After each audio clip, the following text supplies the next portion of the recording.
আসসালামু আলাইকুম। সবাইকে স্বাগত জানাচ্ছি। আমি নাসরুল হাসান তন্ময়। শুরুতে বিআরবি কেবল সংবাদ শিরোনাম। বাংলাদেশের সর্বশেষ গুরুত্বপূর্ণ আপডেট সংবাদে আপনাকে স্বাগত। শুরুতেই সংবাদ শিরোনাম, পরে বিস্তারিত। শুরুতেই জানিয়ে দিব, শেখ হাসিনা বাংলাদেশ ছেড়ে ভারতে পালিয়েছে। শেখ হাসিনা ভারত থেকে পালিয়ে ঠিক কোন দেশে যাবেন সে বিষয়ে এখনও সুস্পষ্ট কোনো তথ্য পাওয়া যায়নি। শেখ হাসিনা এমন ফ্যাসিস্ট একজন সরকার যে যিনি বাংলাদেশের আলেমোলামাদেরকে দেশ ছাড়তে বাধ্য করেছিলেন। শেখ হাসিনা পালানোর পর দেশে ফেরার ঘোষণা দিয়ে যে বার্তা দিলেন মিজানুর রহমান আজহারি। মালয়েশিয়াতে অবস্থানরত জনপ্রিয় ইসলামী বক্তা মিজানুর রহমান আজহারি শীঘ্রই দেশে ফিরছেন। আজ তার নিজের ভেরিফাইড ফেসবুক পেজে এক ভিডিও বার্তায় সব তথ্য জানান তিনি। এরপর জানিয়ে দিব, সীমান্ত দিয়ে ভারতে পলায়ন রোধে তথ্য দিয়ে সহায়তা করুন বিজিবিকে। ছাত্র জনতার গণবিস্ফোরণের মুখে সোমবার পদত্যাগ করে দেশ ছেড়ে ভারতে পালিয়েছে শেখ হাসিনা। উদ্ভূত পরিস্থিতিতে সীমান্ত পেরিয়ে কোনো অপরাধী কিংবা আইন লঙ্ঘনকারী যেন পলায়ন করতে না পারে সে ব্যাপারে তথ্য দিয়ে সহায়তা করার অনুরোধ করেছে border guard of Bangladesh BGB. আজ 11টার দিকে নিজেদের ভেরিফাইড ফেসবুক পেজে এই সংক্রান্ত পোস্ট দিয়ে বিজিবি বলেছে, পলায়ন রোধে আমাদেরকে সহায়তা করুন। এতে বলা হয়েছে, সীমান্ত দিয়ে পলায়ন রোধে বিজিবিকে নিম্নোক্ত নম্বরে ফোন করে সহায়তা করুন। নাম্বারগুলো হচ্ছে 01-769-6006 এবং 01-769-620-954। এদিকে তোপের মুখে পদত্যাগ করলেন কেন্দ্রীয় ব্যাংকের ডেপুটি গভর্নর সহ 6 শীর্ষ কর্মকর্তা। এতদিন বাংলাদেশ ব্যাংকে বসে শেখ হাসিনা দালালি করার কারণে দেশজুড়ে নানা সংকট তৈরি করেছে সব ব্যাংকের কর্মকর্তারা। তারা বাংলাদেশের সাধারণ জনগণের টাকা দিয়ে অবৈধ সরকারকে সহায়তা করেছে। এরই ধারাবাহিকতায় শেখ হাসিনা পলানোর পরই এই ব্যাংক কর্মকর্তাদেরকে পদত্যাগে বাধ্য করেছে তার সহকর্মীরা। জানিয়ে দিব, দেখার অপেক্ষায় আছি ডক্টর ইউনূস কিভাবে দেশ পরিচালনা করেন, বললেন শেখ হাসিনার ছেলে সজীব ওয়াজেদ জয়। এদিকে পদত্যাগ করেছেন অ্যাটর্নি জেনারেল এম.এ.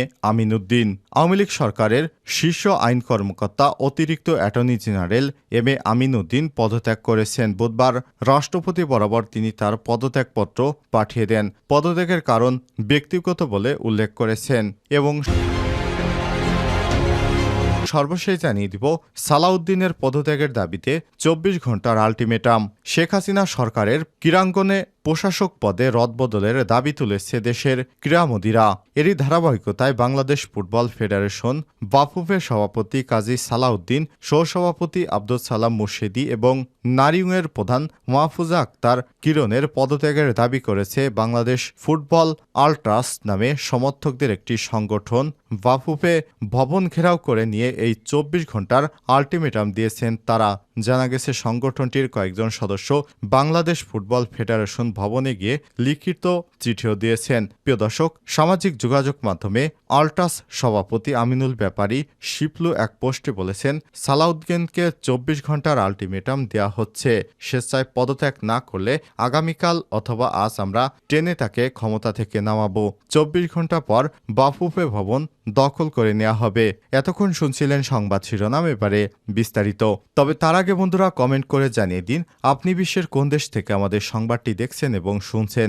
এই চ্যানেলে আপনি নতুন হয়ে থাকলে সংবাদটি দেখতে দেখতে চ্যানেলটি সাবস্ক্রাইব করে রাখুন। আর বন্ধুরা, একটি অনুরোধ থাকবে, বাংলাদেশের বর্তমান অর্থনৈতিক বিবেচনা করে আপনারা ব্যাংকিং চ্যানেলে বাংলাদেশে রেমিটেন্স পাঠান। কারণ শেখ হাসিনা সরকার বাংলাদেশকে একরকম দেউলিয়া করে তারপর দেশ ছেড়ে পালিয়েছে। হাসিনার এই অর্থনৈতিক টালমাটাল অবস্থার ভিতরে দেশকে চালানো খুবই কঠিন হয়ে যাবে। সুতরাং দেশে রেমিটেন্স পাঠান বন্ধুরা। আর সংবাদটিতে একটি লাইক দিয়ে আমাদের সঙ্গেই থাকুন।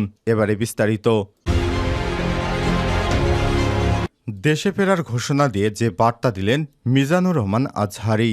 মালয়েশিয়ায় অবস্থানরত জনপ্রিয় ইসলামী বক্তা মিজানুর রহমান আজহারি শীঘ্রই বাংলাদেশে ফিরছেন। মঙ্গলবার নিজের ভেরিফাইড ফেসবুক পেজে এক ভিডিও বার্তায় সব তথ্য জানান তিনি। আজহারি বলেন, অনেকে আমাকে মেসেজ করে ব্যক্তিগতভাবে ফোন করে জানতে চেয়েছেন আমি কবে দেশে ফিরব। আমি তাদের বলতে চাই আমি দ্রুতই দেশে ফিরব।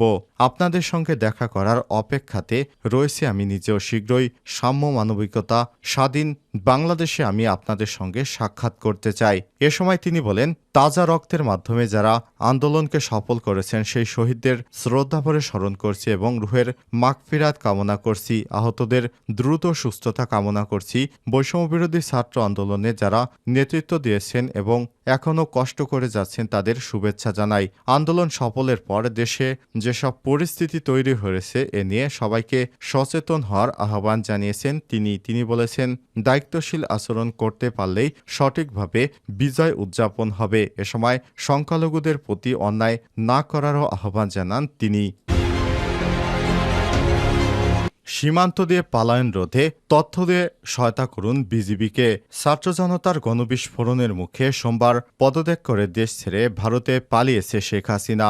উদ্ভূত পরিস্থিতিতে সীমান্ত পেরিয়ে কোনো অপরাধী কিংবা আইন লঙ্ঘনকারী যেন পলায়ন করতে না পারে সে ব্যাপারে তথ্য দিয়ে সহায়তার অনুরোধ করেছে border guard of Bangladesh BGB. বুধবার সকাল 11টার দিকে নিজেদের ভেরিফাইড ফেসবুক পেজে সংক্রান্ত পোস্ট দিয়েছে বিজিবি। এতে বলা হয়েছে, সীমান্ত দিয়ে পলায়ন রোধে বিজিবিকে তথ্য দিয়ে সহায়তা করুন।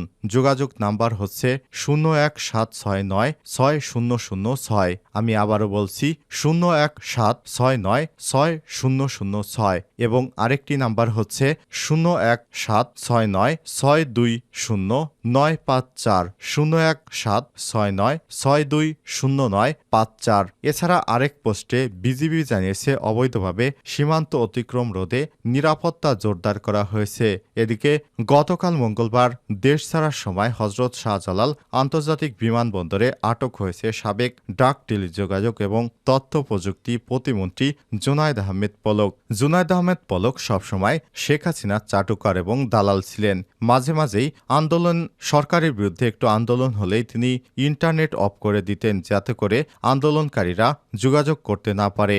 এই আইসিটি প্রতিমন্ত্রী জুনায়েদ আহমেদ পলক তিনি কোটি কোটি টাকা বিদেশে পাচার করেছেন। তিনি আইসিটি মন্ত্রী থাকা এবং শেখ হাসিনার ছেলে সজীব ওয়াজেদ জয়ের সাথে সম্পর্ক ভালো থাকার কারণে টাকা পাচার করলেও তাকে কেউ ধরাছোঁয়ার বাইরে রাখত। তার ব্যাপারে কোনো গণমাধ্যমে কখনোই কোনো নিউজ আসতো না। বরঞ্চ এত ক্ষমতা তার কোথায় গেল? একই দিন বিমানবন্দরে আটক করা হয়েছে ঢাকা বিশ্ববিদ্যালয় ঢাবির ছাত্রলীগের সাধারণ সম্পাদক তানভীর হাসান সৈকত এবং ঢাকা মহানগর উত্তর ছাত্রলীগের সাধারণ সম্পাদক রিয়াজ মাহমুদকে। বর্তমানে তারা ইমিগ্রেশনের হেফাজতে রয়েছেন। তোপের মুখে পদত্যাগ করলেন কেন্দ্রীয় ব্যাংকের ডেপুটি গভর্নর সহ ৬ জন শীর্ষ কর্মকর্তা। ব্যাংক খাতে লুটপাট, দখল, অনৈতিক সুবিধা এবং নানা অনিয়মের সহযোগিতা করায় সাধারণ ব্যাংকাররা কেন্দ্রীয় ব্যাংকের গভর্নর সহ ৪ ডেপুটি গভর্নর ও উপদেষ্টা ও আর্থিক শীর্ষ কর্মকর্তারা বিভিন্ন অনিয়ম ও দুর্নীতির জন্য বাংলাদেশ ব্যাংকের এসব শীর্ষ কর্মকর্তারা দায়ী। তারা দায়িত্বে থাকলে ব্যাংক খাতে সুশাসন ফিরবে না। তারা ব্যাংকের রিজার্ভ শেষ করে দিয়েছে, বিদেশে টাকা পাচার করেছে, শেখ হাসিনা দালালি করেছে। এ সময় প্রত্যক্ষদর্শীরা জানিয়েছে, বিক্ষোভকারীরা প্রথমে ডেপুটি গভর্নর কাজী সাইদুর রহমানের কক্ষে ঢুকে পড়ে এবং তাকে পদত্যাগে চাপ দেয়। এ সময় কাজী সাইদুর রহমান একটি সাদা কাগজে পদত্যাগের কথা লেখেন এবং স্বাক্ষর করেন। এরপর তিনি ব্যাংক থেকে বেরিয়ে যান। এরপর বিক্ষুব্ধ কর্মচারীরা ডেপুটি গভর্নর নূর নাহারের স্বাক্ষর নেন। বাকি 2 ডেপুটি গভর্নর মোহাম্মদ খুরশিদ আলম ও মোহাম্মদ হাবিবুর রহমান কার্যালয়ে ছিলেন না। তবে কর্মচারীরা তাদের সঙ্গে ফোনে যোগাযোগ করলে তারা জানান অফিসে আর আসবেন না। কেন্দ্রীয় ব্যাংকের উপদেষ্টা আবু ফরা মোহাম্মদ নাসের এবং বাংলাদেশ ফাইন্যান্সিয়াল ইন্টেলিজেন্স ইউনিটের BFIUর মাসুদ বিশ্বাসও জানান তারা আর ব্যাংকে আসবেন না। বাংলাদেশ ব্যাংকের শীর্ষ ওই কর্মকর্তারা সবাই চুক্তিভিত্তিক নিয়োগ পেয়েছিলেন। আন্দোলনকারী কর্মচারীরা তাদের কেন্দ্রীয় ব্যাংকে অবাঞ্ছিত ঘোষণা করেছে। পদত্যাগ করেছেন অ্যাটর্নি জেনারেল আমিন উদ্দিন। আওয়ামী লীগ স্বৈরাচারী সরকারের শীর্ষ আইন কর্মকর্তা অতিরিক্ত অ্যাটর্নি জেনারেল আমিন উদ্দিন পদত্যাগ করেছেন। বুধবার রাষ্ট্রপতির বরাবর তিনি তার পদত্যাগপত্র পাঠিয়েছেন। পদত্যাগের কারণ হিসেবে তিনি উল্লেখ করেছেন ব্যক্তিগত। এর আগে 2021 সালের 24শে জানুয়ারি সুপ্রিম কোর্টের আওয়ামী লীগপন্থী আইনজীবী আমিন উদ্দিনকে অতিরিক্ত অ্যাটর্নি জেনারেল পদে নিয়োগ দেয় তৎকালীন রাষ্ট্রপতি। এদিকে আওয়ামী লীগ সরকারের পক্ষ নিয়ে উচ্চ আদালতে আইনি লড়াই পরিচালনাকারী প্রধান আইন কর্মকর্তা সহ বেশ কয়েকজন আইন কর্মকর্তা পদত্যাগ করেছেন এই মর্মে গুঞ্জন ছড়িয়ে পড়েছে মঙ্গলবার।